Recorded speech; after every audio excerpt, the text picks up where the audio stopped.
Rusia mengklaim bahwa artilerinya telah berhasil menghancurkan radar buatan Amerika Serikat di wilayah Kherson, Ukraina, sebagai bagian dari operasi militer khusus yang sedang berlangsung. Menurut pernyataan Rusia, stasiun radar AN/TPH-36 dan sebuah truk pickup dihancurkan oleh tembakan artileri Rusia di daerah pemukiman Inzenernoye selama operasi malam hari.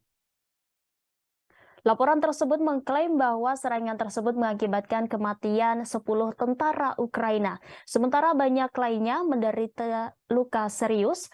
Pernyataan tersebut juga mengklaim bahwa artileri Rusia menyebabkan kerusakan yang signifikan dengan menghancurkan lokasi penempatan sementara unit dari Brigade Pertahanan Teritorial ke-124 Angkatan Darat Ukraina dan 2 kendaraan bermotor. Pasukan Ukraina sangat bergantung pada radar kontrabaterai AN/TPH-36 Firefinder buatan Amerika Serikat dalam pertempuran artileri mereka melawan pasukan Rusia. Radar jarak pendek seluler ini dikembangkan oleh Hughes Aircraft Co. pada akhir 1970-an dan diproduksi oleh Northrop Grumman, memiliki jangkauan deteksi hingga 24 km.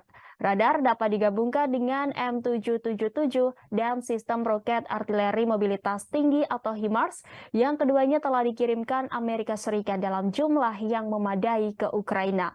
Meskipun Rusia berulang kali menyatakan akan menghancurkan sistem radar ini di medan perang, data blok pelacakan militer Oxy menunjukkan bahwa sejauh ini hanya satu AN/TPH-36 yang rusak. Pada November 2022, akun Twitter yang menyatakan dukungan untuk Rusia memposting video yang mengklaim menunjukkan AN/TPH-36 dihancurkan oleh tembakan artileri Rusia.